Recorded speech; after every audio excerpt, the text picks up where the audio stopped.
This is where you say your bit.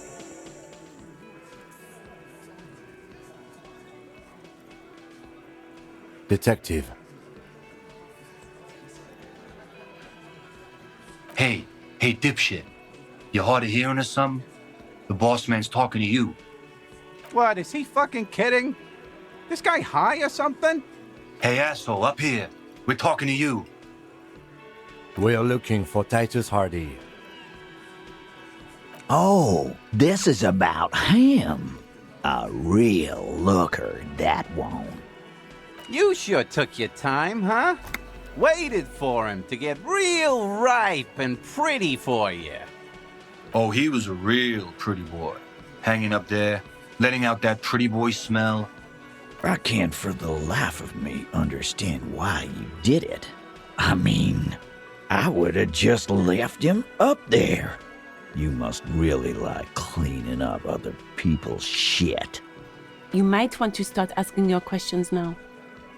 It's not going to get better than this. These guys are so macho, they're ready to confess to first-degree murder. Ask if it was them. Questions?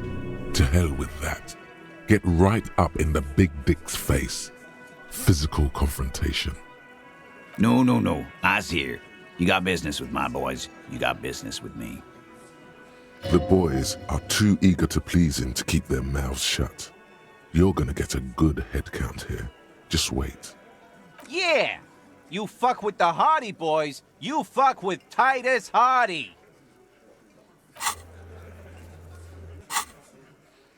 Relax, Dennis. No one is fucking you yet. Yeah, Dennis, calm down. No one's fucking you, you stupid fuck. Let Dennis enjoy his fucking, man. We don't mind. Yeah, you're not even being fucked, Dennis. Easy, fellas. We got company. Let's see what brings the cop around. Too late. You already scanned the room. You got a pretty good picture. Of the actors here, you could take another look at the tracks in the mud on the crime scene. Compare it to these guys. The pretty boy. You guys really love talking about that pretty boy. Funny. But my partner and I have a serious matter to discuss with you. Evrard? And what did he tell you? That we killed him? That we took a cargo belt from the harbor, went out back, and used it to hang him? Because we did. All of us together. I hope he told the story straight. I hope he told it well. Goddamn right. No. These 7 honest men have equally come forth. They told you what happened so that you don't waste any more of your time. You don't have to answer any of his questions. I know, Lizzie. Relax. We killed him last Sunday night. Seemed like a good way to end the week. Known him? We don't associate with scum like that, asshole. Yeah! Who do you think we are? Quiet. He came around about 3 weeks ago when that Pines cow first sailed into town. Happy? By the Pines cow, you mean Joyce Messier? A representative for White Pines? The same company you're striking against? No. I mean the Pines cow. The stupid-ass cow they sent in to fuck us over. But you know what?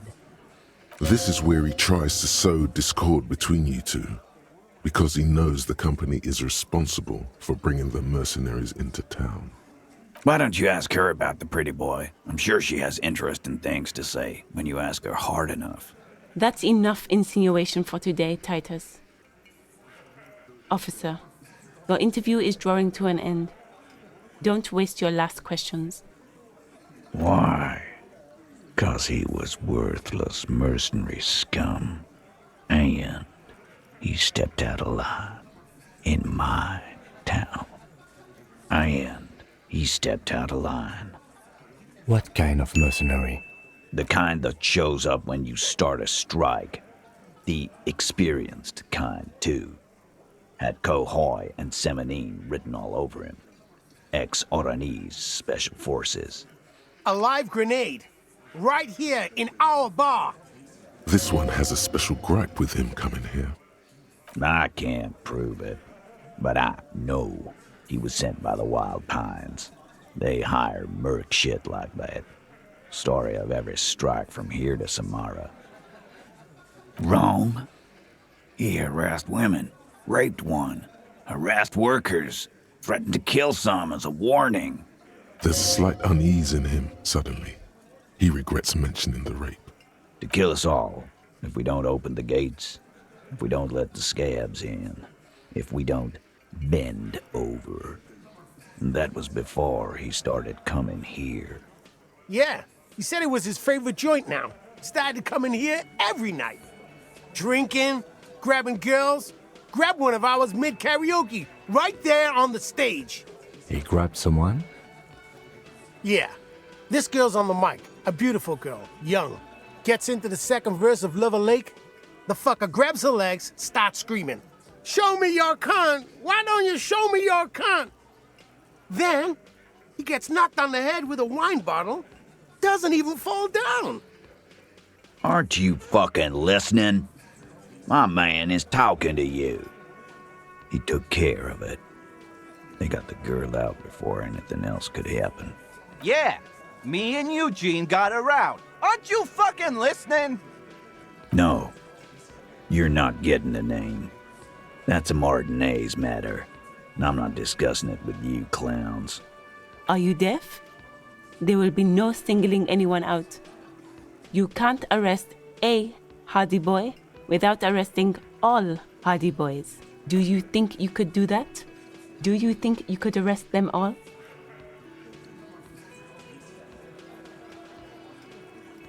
Who do you fucking think does?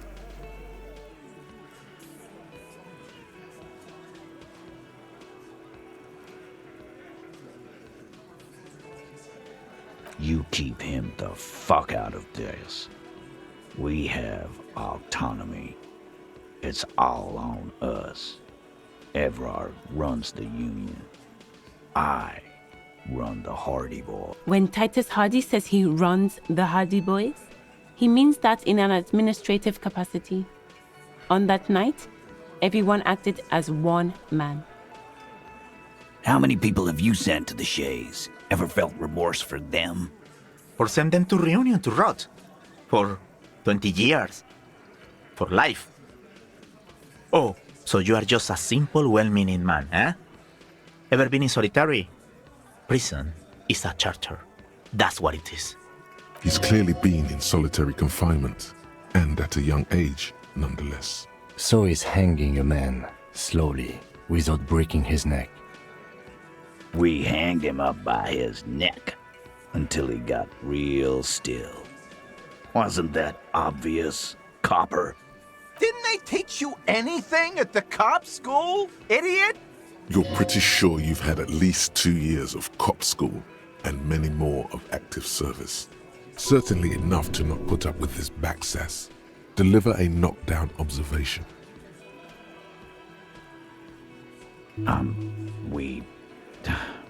Look, I'm not gonna play 20 questions with you, Capo. I'll say it again. We killed him. Yeah, I knocked him out. Came up behind him and clapped him in the back of the head. He went down like a sack of sand. That's right, lawman. And then we hanged the fuck.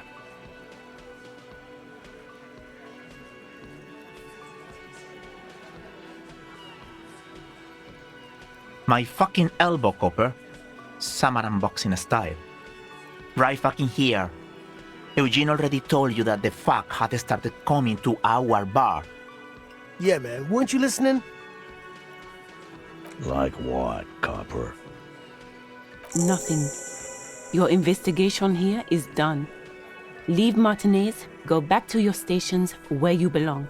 I think we're going to stick around, thanks. Some things don't add up here, Titus. I've done this job for long enough to know that people don't just confess to first-degree murder. Even if it is a group responsibility, we're going to look into this. Good luck with that. You've heard everything a rent-a-cop is gonna hear from us, real law officials. You're lucky you didn't get a beating. Rent-a-cop. So that's what this is about. He doesn't see you as his equals. Forget about their games. You've mapped out the characters. Reading the footprints in the yard should be easier now.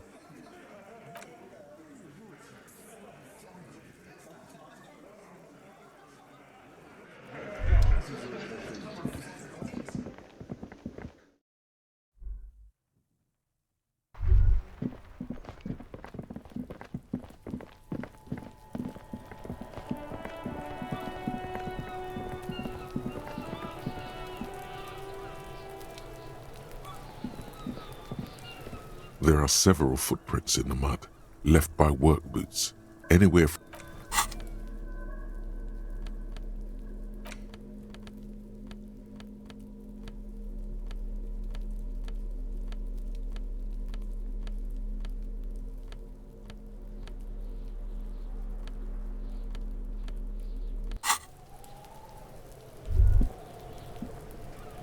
There are several footprints in the mud. 8 pairs of boots have shuffled back and forth in the mud. Where else have we seen a gang of men in work boots? That's right, the Hardie boys in the mess hall of whirling in rags. 1. Standard work boot. Steel reinforced toes. Number 46. Just like Titus was wearing in his booth. This is the big dick, Titus Hardie. The one with the bald cap on his head. Is it? They didn't even bother to change boots. Putting them on the scene is easy. Maybe even too easy. 2. Standard work boot. Steel reinforced toes. Number 44. Either the blonde muscular guy, Glenn, or the young guy with a plectrum around his neck. 3. Hobnailed work boot. Steel reinforced toes. Number 43. The inked banger, perhaps. 4. Standard work boot, number 45 or 46. Theo, the old smoker. You think you even see a tiny fleck of cigarette ash inside the print. 5. Another standard work boot, reinforced toes, number 44. Same as before. Either the musician, Eugene, or the muscle-bound blonde, Glenn. 6. Light as air. Same make of boot. But number 41. Small like a rat. Shanky. Better late than never, detective. The whole world is dark and the tracks burn in it with strange beauty. 7. The glowing outline of a standard work boot. Number 46. The imprints are twice as deep as the others. The weight exceeds 200 kilograms. Fat Angus. Carrying something? 8. Another standard work boot, number 44. There's an aberration in the pattern of the sole. The right sole is smoother, more worn. Curious. A missing 8th Hardie boy. 7 sets of tracks, right? The Hardie boys were here. That's all? Interesting. Then one of them seems to be missing. Anything else out of the ordinary? Note to self. This would be a good question to ask Titus. Where's the 8th man? A leader like Titus doesn't let one of his guys out of sight easily, especially at a time like this. I'm guessing that's the skinny Hardie boy. The one with his front teeth missing. Yes, well, he did look a bit like a rat, you're right. Do you think those prints belong to him? I could still be wrong, but I'm probably not. 200. This could be the combined weight of 2 people, one carrying the other who's tied up. Let's say a heavily built worker carrying a similarly built armored man. Maybe it was the fat Hardie boy, the one sitting in the middle. He might be right. 200 kilograms of living weight is unlikely. Possibly, yes. Interesting. Let's name it the Old Soul. I wouldn't be surprised if this was the missing Hardie boy. Wonder who he is. Oh, this one's easy. Way too easy. It's a driver. With a piece of sandpaper glued to the throttle. Which means that the missing lady driver was also present at the lynching? That's it. She's the old soul. Now we know who's the missing 8th person at the lynching. Do you think that Hardie and his boys could also be involved in the drug operation? You're right. But we should still go and see what Titus Hardie has got to say on the matter. This might throw them off, work in our advantage. So, what else? A week, maybe? 7 days would fit the time frame provided to us by the caller, who reported the hanging. It is not impossible. I pulled last week's forecast for coastal Revachol. 7 days below freezing. The day before, the day of his hanging, was the last warm day. Correct again. Sub-zero temperatures would preserve the tracks in a good state. The commotion here could have taken place a week ago. What do I think? A mob of people brought something heavy to the tree. One of them was carrying the victim. They shuffled around, especially under the tree. Then, after hoisting him up, they stood in a semicircle facing his direction. At first glance, this appears to be a lynching. Indeed. They all stood in a row here and looked at the tree. So far, so good. Only one thing missing. Of course, there were 8 tracks, but there are only 7 Hardie boys. Which one is missing, do you think? I'm going to say it was our old soul. Yes, I doubt the Hardies are going to tell us much, but we should still confront them about the possible drug trade connection.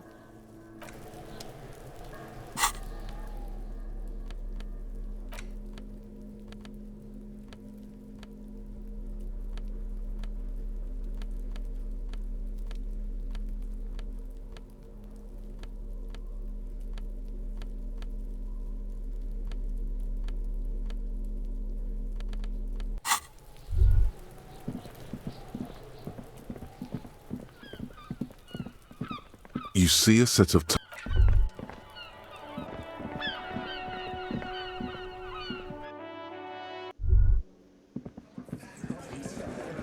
Looks like the circus left town, but the clowns are still here.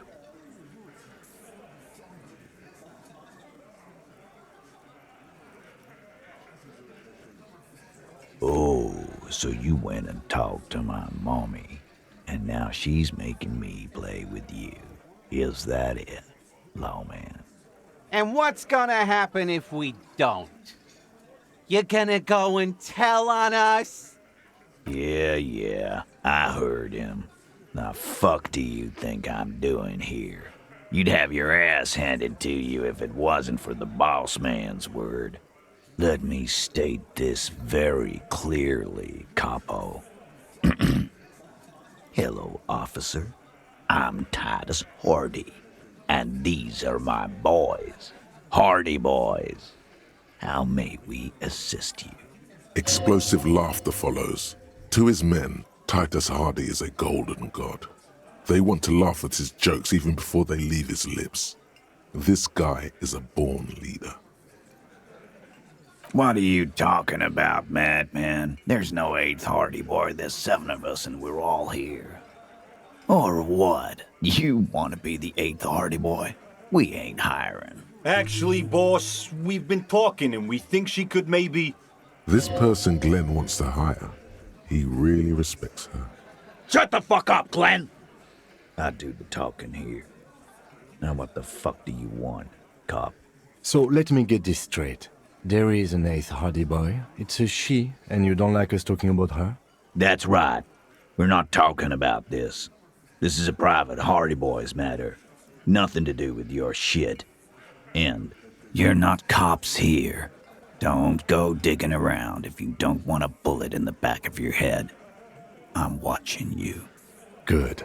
We are all watching each other. Officer, your question. There's no point in pushing it further, he thinks. This is already a victory. We'll learn more about this 8th Hardie sooner or later. Like hell you have. There is no local drug trade. This place is as clean as a rifle. Go back to Jamrock and ask the local junkies how clean your streets are in Precinct 41 Kilos. We'll do that. In the meantime, did you know that there's an abandoned lorry at the intersection that was used to move raw ingredients for drugs from Terminal B to Jamrock? The person driving it was present at the hanging. It was one of you. We've connected the footprint. Detective, do you want to deliver the coup de grâce? No, the thunder is his. Leave it to the lieutenant. Thank you. You're right, Titus. There is no local drug trade because it's all controlled by you. You're the drug trade. That's a mighty interesting theory. I guess that's what you would need to do, theoretically. A big, strong, state-run monopoly would outcompete the runts on the street. Yeah, man. Theoretically, that's what you would do. To get rid of the gangs, the dealers, even some of the junkies.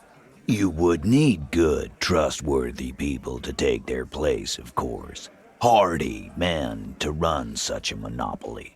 For the good of the community, of course. No, there aren't. Some little shit and his dad are doing speed. Who fucking who? The stuff's probably from Jamrock. Whatever you've seen is peanuts. Look at the big picture, man. The place is a paradise. And all thanks to Hardie boys. Theoretically, of course. We're just talking politics here. My answer to your drug accusation is, how dare you? Go fuck yourself. Not quite yet, Mr. Hardie. There were 8 sets of prints on the crime scene. There are only 7 Hardie boys here. My answer is, fuck off. Mind your own business. There is no 8th Hardie. I run this goddamn scene. Finally, you got something out of him. This could prove useful in the future. And here we go. Back to the usual. I know! Fatty walked on all 4s. He's so fucking fat he left 2 sets of footprints. Go fuck your mom, Dennis.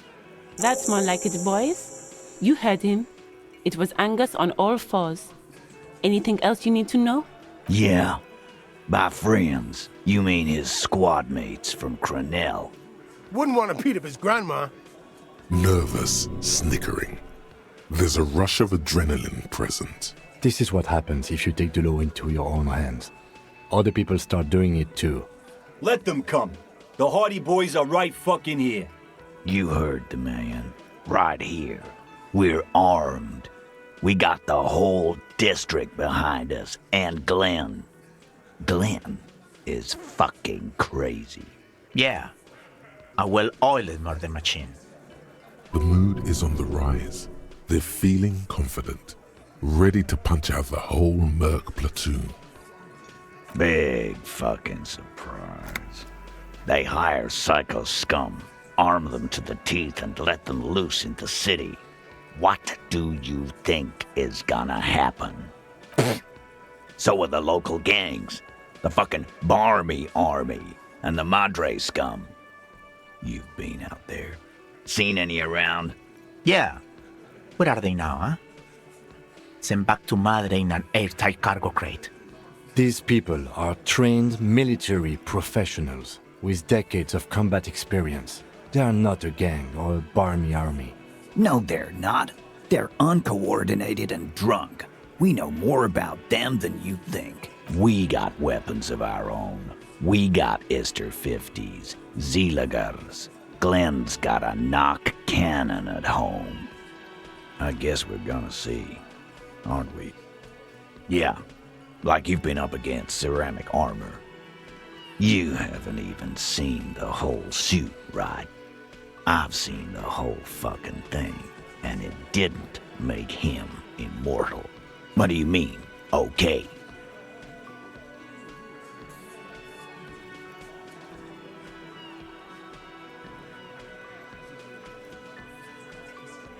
No, they won't. Get out of here with your negative energy. He really doesn't like you ruffling their feathers like that, on what might be the eve of battle. All he means is that the situation is serious. No wonder you cops get shot to shit every day. Can't go to war with an attitude like that. As you look around this room full of sweaty men, swearing, drinking, spitting out tobacco, does this look familiar? You believe the place was called Precinct 41. It was also filled with, almost exclusively, men, sitting on desks, talking shit and wasting time. Huh? You got a problem with beer now? Not quite there yet. Push on.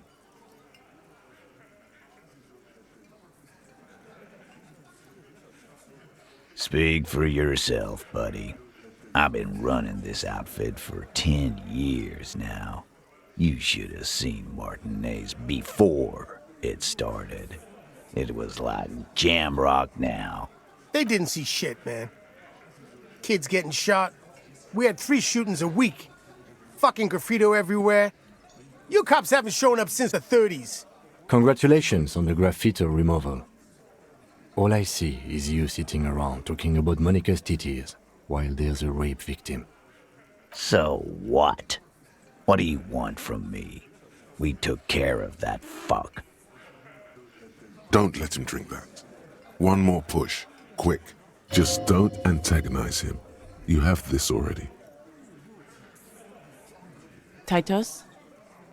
She stops mid-sentence. That's it. You got him. He's going to give it up, but on his terms. You wanna help her, cop?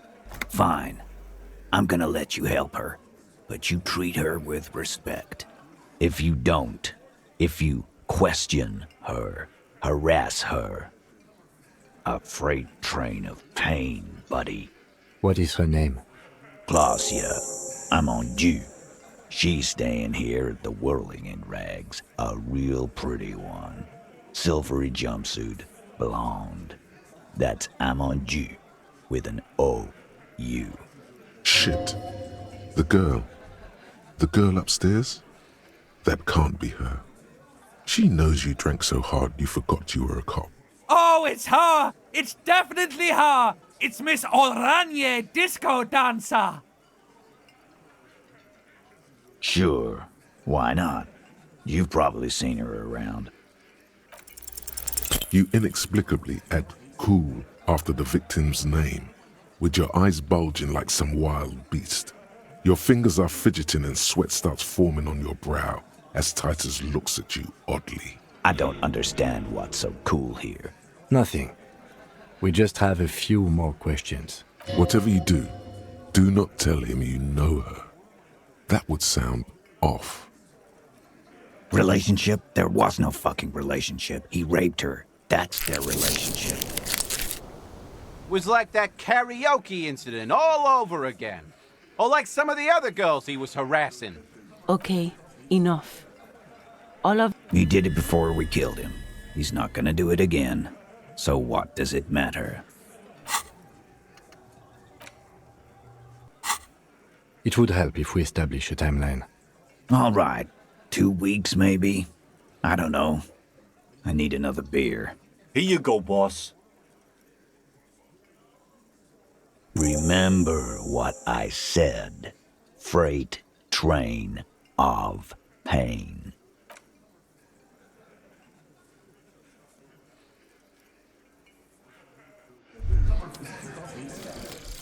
The precarious world. How not to lose. It is impossible not to. The world is balanced on the edge of a knife. It's a game of frayed nerves. You're pushed on by numbers and punitive measures, pain, rejection, and unpaid bills. You can either play or you can crawl under a boat and waste away, turn into salt or a flock of seagulls. Your enemies would love that. Or you can fight. The only way to load the dice is to keep on fighting.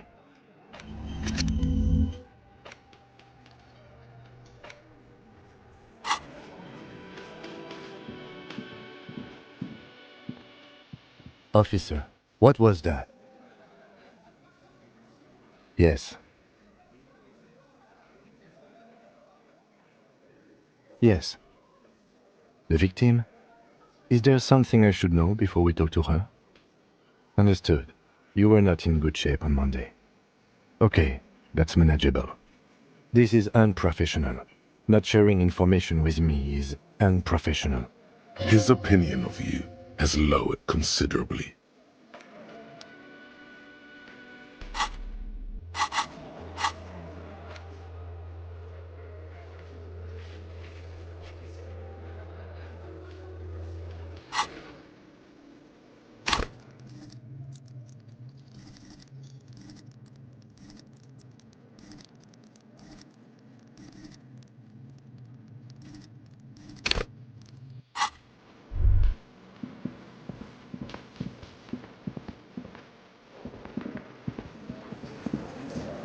Behind the dockworkers, a ceiling height window. The hall, there's a little slide panel up there to let some air in. No need to open it in spring. It's still nothing. Just black tangles like the hair.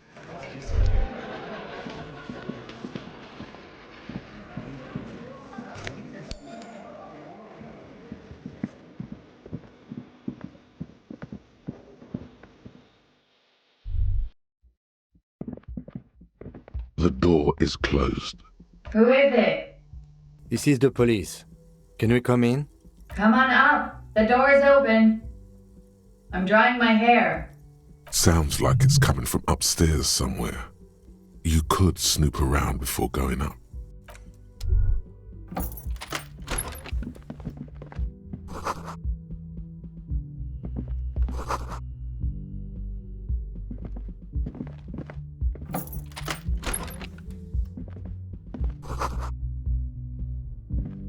This medicine cabinet is full of wares. Sheets of pills, haphazardly stacked one on top of the other. There's also a toothbrush somewhere in there. It's been used quite a lot. Pharmaceuticals line the shelves, sheet upon sheet of pill bottle next to pill bottle. Acetylic acid, APAP, eye drops, blood thinners. Anything of note? Pill bottles rattle like bones as you search the cabinet.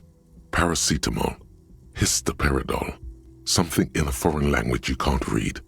Behind them, an unusually shaped nasal spray. Its label reads Nacra. An opioid receptor antagonist. It's used for diamorphine overdoses. Among some foreign, probably Messinian or Gotwaldian, marked red blister packs you find. What do you find? This is going to take a little know-how. A bright orange bottle with peptide stamped on it, in sunny, happy letters. Jackpot, baby. That's the stuff you're looking for. Your palms begin to sweat just holding that little plastic container. It's speed, man. Just what you were looking for. They call it dextroamphetamine and talk about psychological disorders. But what we're seeing here is some scientifically advanced trucker speed. Peptide. A euphemism for pharmaceutical amphetamine. Prescription speed. The fuck are you waiting for? Let's get super fucking preppy.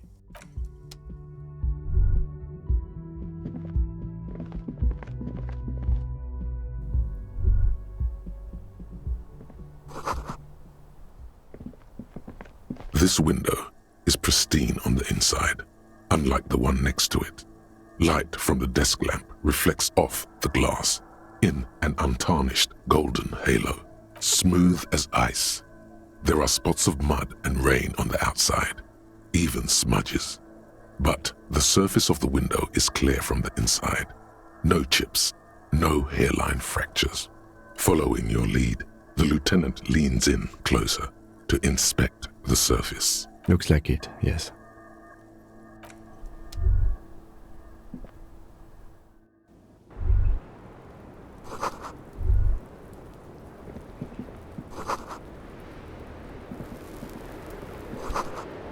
Just as you look at the flowers, a gust of wind raises them from the roof, picking them up in the air. You catch a single white flower between your fingers. The rest fly off into the wind. The young woman looks at the Maybell in your hand, just a glance, then takes a drag of her cigarette. The lieutenant gives you an acknowledging little nod.